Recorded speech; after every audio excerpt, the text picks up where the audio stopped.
Welcome, dear listener. I hope that you are going to really enjoy these episodes of being radically honest. And in the spirit of being radically honest, we need to fess up. So here's the thing. We started this out calling it radical honesty, but it turns out there's somebody already out there using the term and even trademarked the term radical honesty. So from here on in, we are going to refer to this as radically honest instead. Enjoy the episode. So, welcome to another episode of Radical Honesty, Real Talk series. And so this morning, as we were sitting down to figure out what the fuck are we going to talk about, we started getting into a pretty honest, real conversation. And instead of us working through the stuff that we would normally work on privately, we thought this would be a great opportunity for let's air our dirty laundry. In fact, once again, Dana is kind of cray-cray. So we're going to bring that out and I get to be your surrogate cray-cray person. As an inspiration to taking one for the team. As somebody else, we all do this behavior. So this is kind of the reason why we've decided to air this, is that at some point, each and every one of us does this thing that we're going to talk about in a moment, including me. Just happens to be not this morning that it's my thing. I think next time it needs to be your cray-cray, because that's fine. Otherwise, everybody's going to think that Dana's just, totally screwed up all the time. So. No. So the next time I'm cray-cray, we'll be like, all right, it's time for us to go record that episode. Because trust me, there's plenty of crazy to go around equally between the two of us. There is. All right. So I just need to put that as the playing field, that I too go through all sorts of craziness, and Dana is there to talk me off the edge and to support me. So just because we are going to sit down and have a conversation and, work through Dana wherever she's at, doesn't mean that I don't have those same things. Okay. All right. And I feel it's kind of important, because here's a great showcase, is that we can have our stuff going on. And this is for everybody listening. You have your stuff going on, and using these tools and skills and things that we're going to talk about and then we teach allows you to continue to show up despite your crazy, despite what's going on. And sometimes it's, being able to acknowledge it and move forward. Sometimes it's putting it on a shelf and move forward. But whatever it is, having stuff doesn't stop you from doing amazing things in the world. And that's absolutely beautiful, because it's very, very true. And I think that's really what radical honesty is about. Practicing it and living it allows us to really be able to manage our life. So when shit gets hard, challenging, difficult, crazy, all the things, we can still show up. We can still be where we need to be, do what we need to do, because we have these tools, whether that's we can now ask for what we need from the people around us, whether we can do what we need to do for ourselves. There's all these beautiful benefits that happen from practicing radical honesty. Okay, so let's be radically honest. So what's going on this morning? Oh, Gaia. Yes. So today, as we record, this is my birthday. Happy birthday to me. And okay, please hold on for a second here. What? So I want to sing you happy birthday. Oh, is that a good thing? It's good. Well, it'll either go well or it'll go horrible, and either way, it's a thing. We'll figure out what the thing is. I'm thinking, do the listeners want to hear this? I'll make it short, and I'll make it sweet. All right, you ready? Yep. Happy birthday to you, cha cha cha. Happy birthday to you, cha cha cha. Happy birthday, dear Dana. Happy birthday to you. All right, that's All out of right, the way. out I'm of the way. sorry, dear listener. I'm There's- sorry. I had no control. All right, so it's Dana's birthday. Okay, it's And my birthday. And before you say anything, I want to say, yesterday, Dana informed me it was her birthday. And she said to me, because I said, oh, well, why didn't you tell me beforehand? And she's like, I don't really care about my birthday. It's not really important to me. And I celebrate in July. And so I'm like, okay. And I said, all right. And then I sent her a message anyways, because I love her.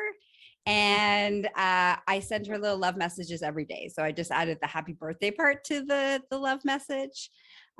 So that's that. I just wanted to give a backstory. Okay. Go. So the other part of the backstory that I think if people don't know me that well, I grew up Jehovah's Witness. And so I grew up not celebrating birthdays. So birthdays and holidays can be a space. It's so wild. I mean, here I am turning 51 this year. And yet there's still that like programming from when I was a kid where it was like this birthday was this double piece. You know, it was like, it was my birthday, but I wasn't allowed to celebrate it. But we kind of acknowledged it, but not really, because you couldn't do any of that because that wasn't, it was this really kind of weird, fucked up thing. And I'm realizing that as I'm saying this is like, that is exactly what I've created today. So so here I am, I'm like getting the usual flood of birthday wishes, on Facebook. I have a fairly large following. So it's like massive when people do it. It's like so many people on the timeline, so many people on the messenger. And there's this duality of like, on the one hand, I feel grateful. I'm like, oh, there's all these people that adore me. That's awesome. And then on the other hand, there's my skeptic side comes in and goes, oh yeah, what the fuck are you selling? Right? All the people that haven't messaged me for like a couple of years. And oh yeah, look, they're doing some sort of something that they want. Yeah. So it's like that's coming in. And then there's like, okay, oh, this person didn't wish me happy birthday. And like it's this really kind of duality of I want it, but I don't want it. And it creates just like this limbo recreation of what I experienced as a child, where you need to acknowledge it, but you can't acknowledge it. And that whole space. So yeah, so we got on this call and I was kind of bitchy. Shocking. I know. But but as we were talking, it was like this thing, right? This piece. I'm not the only one that does this, right? No. You've admitted that you do this as well. And we see this with our clients all the time, where there's this piece of this disillusionment of I want it, but I don't want it. And then we create a conflict within ourselves because we can't either enjoy it or ignore it. And so then, right. So it's just this kind of space. Which but I really, as my thing, which is being the drama junkie that I am, that and seeing and just really like leaning into like, that's my radical honesty piece that I've been really leaning into, is that when we create that come here, go away, come here, go away, come here, go away, and that internal conflict, that's the piece that it's serving. It's serving that we actually don't get our needs met. And then we get to be a victim, and then we get to be a martyr, and then we get to suffer, then we get to have a drama story, and we get to bond with people over the drama story that, these people don't love me enough because they didn't wish me happy birthday, or, oh my God, all these people like, give me some personal space. Like, why are you like invading my personal space? So like you get to have like both sides of the spectrum where you get to be, not just you, but in general, as humans, we get to be playing that martyr or that victim, and we get to bond over it, and it gives us a fix, and it allows us to stay stuck, and it allows us to have suffering. It's like all these like wonderful things that as a society, we are totally addicted to, all of us. Yeah. And that's really what it is, because it could be very simple. Like, that's what we kind of started our conversation with. I'm like, well, what do you really want? All right. If you want people to celebrate your birthday, then own that you're celebrating your birthday, and everybody be like, everybody, I'm celebrating my birthday and worship me. Or, you know what? I don't want anybody to acknowledge my birthday. It doesn't happen until July. And then you can all celebrate it then, because that's what I want to celebrate it. knowing you the way I know you, you take action and then get your needs met. And so anytime we do this push-pull stuff, it's because there's a third thing that's going on at play there. And whether that's that piece that you just shared with us about your childhood and recreating those sensations and those feelings, which often we do in a way to replay them so that we can create a new ending to that story on a subconscious level, which could be the thing. Or for others, it could be something totally different, which is just, I feel bad about this other thing. And this is the way that I can reinforce what I'm really feeling. So like, there's lots of variables and reasons why we do come here, go away, so that we don't have to, really own it, whatever it is. It doesn't matter what it is. It doesn't matter the reason behind it. It's like, we can course correct it. And if we choose not to course correct it, there's a secondary gain or a third gain, or a fourth or a fifth or a sixth, depending on who you are and what it's for. Yeah. And that's, so much of the crazy in our mind, so much of like the drama that we create and all the things is resolved simply in acknowledging, simply in just dropping in, right? Like me being able to just articulate, all right, this is what's going on. This is where it's come from. I don't need to do a whole lot to unravel it, because once I acknowledge, like really acknowledge it, then it's a matter of like, okay, what do you want to do? What do you want to do with it? Like, so like, okay, you know what? So here's the question. What do you want to do about that? I'm going to plan for Friday to do something for myself and, go up to the spa, the Nordic spa up in this area, and I will wrangle up a friend or two, or go by myself. We're in lockdown again here in Canada, so it's not necessarily easy to get people to go and do anything. But whatever. True. Yeah, I will go with or without a friend. Okay, that's what we're doing. And then today, I'll answer and reply to messages as I feel like it, or not.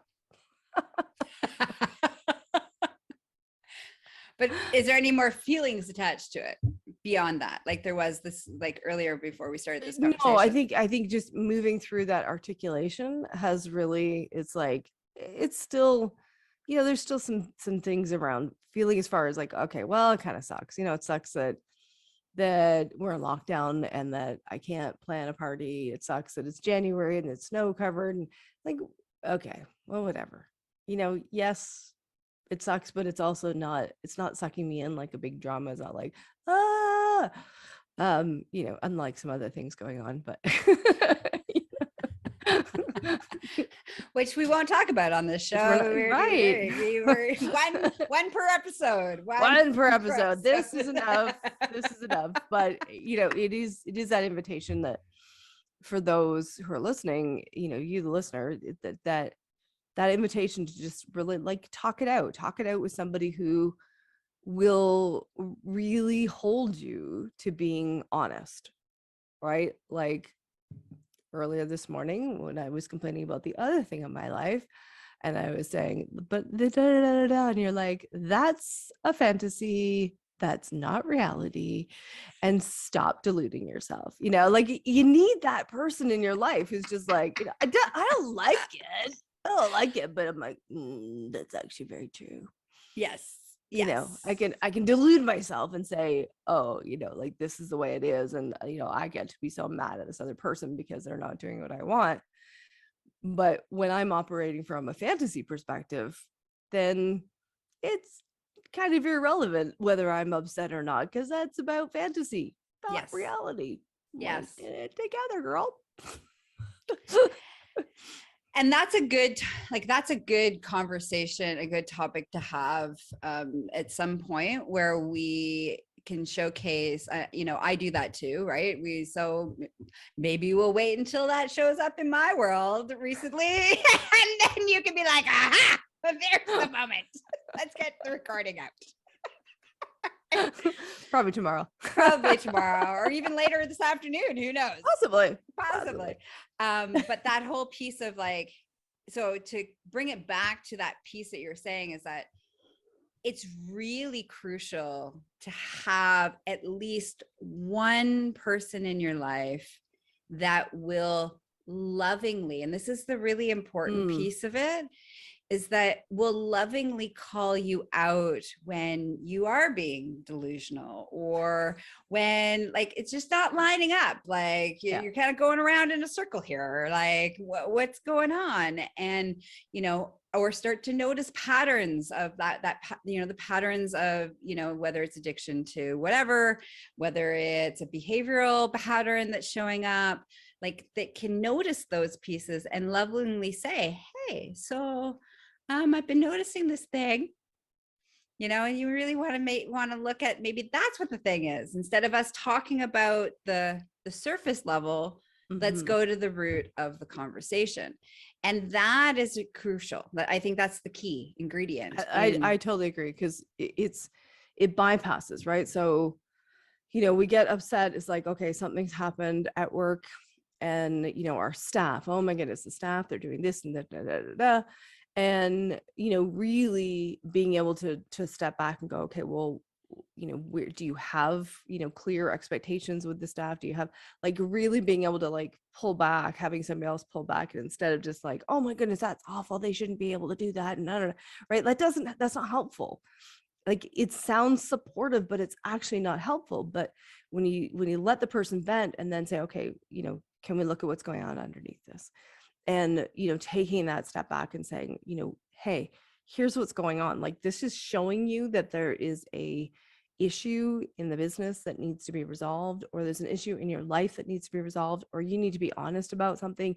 You need to change. Like, it's an opportunity to step up. And that's the thing, is that all of these things come along to help us grow, to help us shift into things. And being able to lean into it instead of making ourselves wrong. And that's where that other person is, really helping to hold us accountable, to say, hey, you have this commitment to growth. So kind of like stuck in a rut. Let's get you out. Let's get you looking at something else. And that, which is hugely important. And it's important to have that consent. Yes. So this is the thing that I've really been learning in my journey with radical honesty, is that I have made this full on like commitment to radical honesty in every aspect of my life, relationships, me, the whole thing. Yeah. So because I've done that, I move very differently in the world, and I say a lot of things that people don't always want to hear, or would like to hear, or capable of hearing. Mm-hmm. And so what I found is that I come with a content warning. So when I'm building relationships with others, I'm like, okay, so if you want to be in my life, here's the rules. I'm radically honest. I will always say the truth. I want you to always tell me the truth. I want you to always tell me what and call me out. And are you good with that?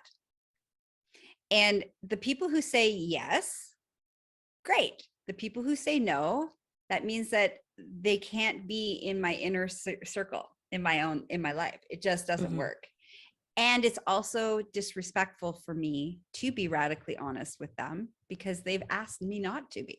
Mm-hmm. So there's that other piece around, just because we're moving from a place doesn't necessarily mean that others want to or have consented to move in that way. So make sure that you have at least one person who you've had the conversation with saying, hey, I give you permission to call me out on my stuff, and I have permission to call you out on your stuff. And I want to interject here in that, when you're setting that up, and I mean, we're going to go into this in the workshop that we're doing, but just to plant the seed that with that person, when you're establishing that honesty in the beginning, there's a space that needs to be held where it's like, okay, when the other person delivers the radical honesty and I have my reaction to it, right? I'm like, I don't want to hear that. Like, no, it's not that. Like, there also needs to be an expectation and a space held for letting the other person push back against the honesty and not to take that personally, right? Like, it's okay that they go, oh, I don't think so. I don't think so. And, it's like, okay, you know what? Like, let me just go do something. I just got to do something. And then I'll call you right back. Give them 10 minutes. Let them think about it, because they will. Because if you've committed to being radically honest with somebody, you're going to have the few minutes. But the initial piece, and I think this is, when I think back to when you and I started, like, there had to be that space in the beginning for me of like, no, I don't like that. Like and then later I'd be like, she's probably right. Damn it. I don't like it. But and then I, come around, and this is all part of the process. I think for a lot of people, this is, you acknowledge how you process. Some people need a full day after the delivery, and then you can circle back. Some people just need a couple of minutes. Some people need an hour, whatever. But notice what it is for you, and set that up in the conversation with, okay, here's how I want it delivered, ideally. And then here's what I need to process. Yeah. Like, in our dynamic between each other, we call each other bitches often. And we often say, fuck you. Like, there's like a blatant sort of like, fuck absolutely. you. Fuck you, you bitch. Fuck are you? Don't tell me what to do. Fucking hate that. No, I don't want to fucking look at that. Fuck you. So that's actually what it really looks like. So like, Dana was really nice about the whole like thing, but no, like when we talk, like that's what it is. Now, both of us have made a commitment that we don't internalize that. We actually, in a lot of ways, we both laugh about it because we find it funny, and both of us are, which is why we're a good fit for each other. It's because when I make her tell me that she hates me and that she can go fuck myself, I'm like, yeah, I totally nailed it. And I have the same reaction. I'm like, yes, so good. Because, and I think, I just want to interject in this, in that when we land on that, when we're like, yes, we nailed it, it's because we know that's going to create a dynamic shift in the other person. And we know, like, I know with you, I know you're going to lean into it. Yeah. So that's where I celebrate that, as well as, a bit of a perverse, thing of torturing other people. The whole former dominatrix, it's like, it's still, I still like to torture people. Well, and that's why, again, we're a really good fit for each other, because both of us are, sadistic on some levels. Sorry, from a dominatrix standpoint across the board, whether it's former or currently. It's like, it just is the thing. And we both accept each other for that. And it works very well for each other. Like that, so so when I show up, and I think this is really important, is about finding the right fit for your radical honesty partner, right? Mm-hmm. Because like, I have other people, in particular clients, I have lots of clients that when I'm being like delivering the radical honesty to them, it's very like, it's nurturing and very loving. And there's a lot of like really cozy words in it. And like, asking probing questions instead of giving a direct statement so that they figure it out on their own. Like, there's a lot of different ways in which we can show up and do honesty, radical honesty for people. But your buddy, you need to make sure that your one buddy delivers the same way that you like to deliver, that you can hear it the same way. Like, I think that's a really important piece. It's like dating. This is like dating. It's like you're having an adventure buddy who's gonna have really uncomfortable conversations with you. Like, you think having sex with people are awkward? Try having uncomfortable conversations about honesty. That shit's really uncomfortable. So it's kind of like finding the right partner in the same way as you would have for a sex partner, really. So we could create like the radical honesty languages. Yes, exactly. What is your radical honesty language style? Exactly. What's your radical honesty dating is what we can do. I would like to find your radical honesty dating mate. The one. The one crazy person who's willing to come along on this amazing ride with you. So let's talk about our event. Are you not going to share any of your crazy? Sure. What crazy would you like me to share? Or we don't have to. We're running out of time. I was like, it just felt like it was complete. This whole conversation. It was. Actually, it is. It is. So what was say that again? Oh, I was just going to say, let's talk about our retreat. Our retreat. Yes. Okay. I managed to squirrel. I was like, wait, where am I? A sign of true brilliance. Yes. So the retreat. So April, do you have the dates in front of you? I didn't grab those. 24th ish. I think like it's that. the 22nd. I think it's April 22nd. 22nd to 24. Yeah, somewhere in there. That weekend, the Friday to the Sunday, whatever weekend is around there, on 2022 in Toronto. And we are going to be dropping you into experiencing what does it feel like? What does it feel like to receive the radical honesty? What does it feel like to give the radical honesty? So you really can embody the skills moving forward. And if you don't have a partner that you bring to the workshop, then, how do you navigate finding that person that's going to be that one, radical honest friend for you?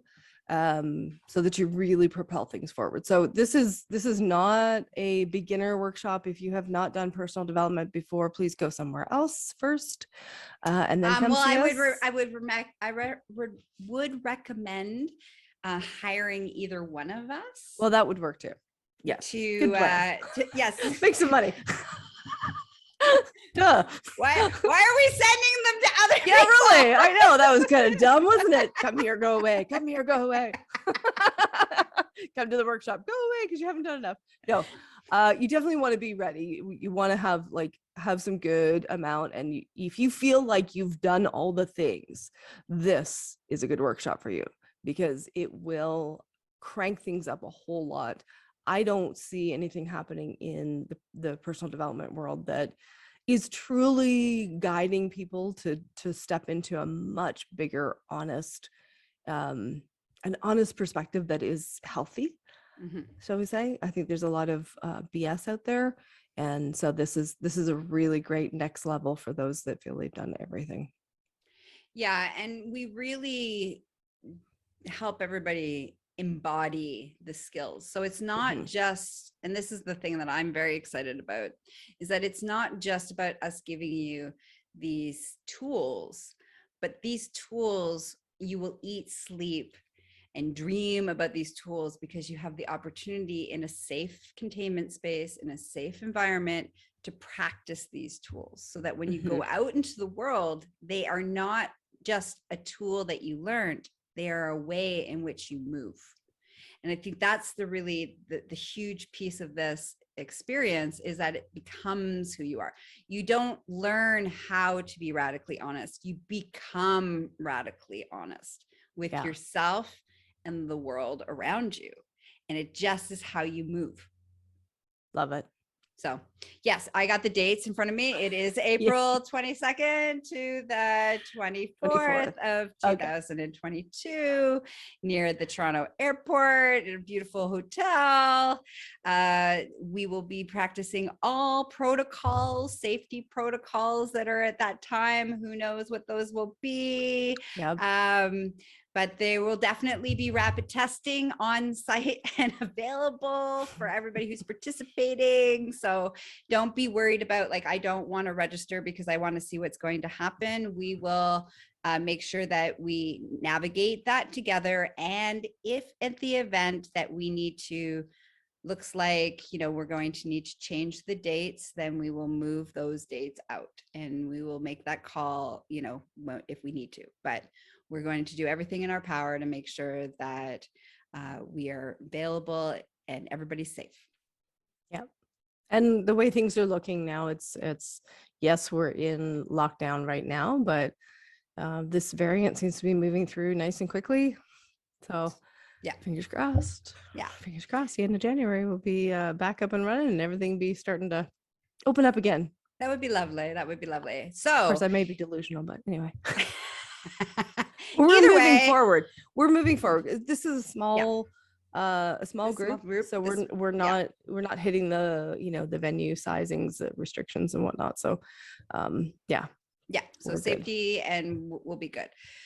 So the list or the link to register will be in the show notes. Okay. Awesome. So how do people spend some time with you? So for all the people who are ready and want to hire you, how do they find after hearing you? all of my crazy?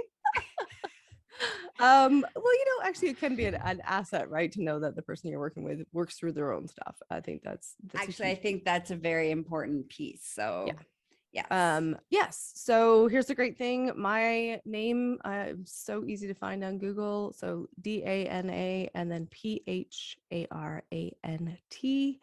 LinkedIn is my favorite social media, and then the website, which is myname.com. You can find me in those places. Yes, do hit me up if you want to connect for business things, not personal. Not open for dating, solicitations, marriage, babies. Anything else I need to like? No dating, no sex, no babies. This is what I get on a regular basis. I'm going through the list. No naked pictures. No no dick pics sent. No, thank you. Okay. All right. How do people find you? So the best way to find me is to go to my hub, because I do lots of things in the world. So start at the entry point of the world of Gaia. Go to GaiaMorrissette.com, and then you can pick the track that's going to best suit you. Now, this is very important. Make sure you pick the right track to go visit. If I do a lot of things, so if you have trauma, this is very important. Everybody else, if you end up in a place that you didn't know existed, it's some personal growth and learning.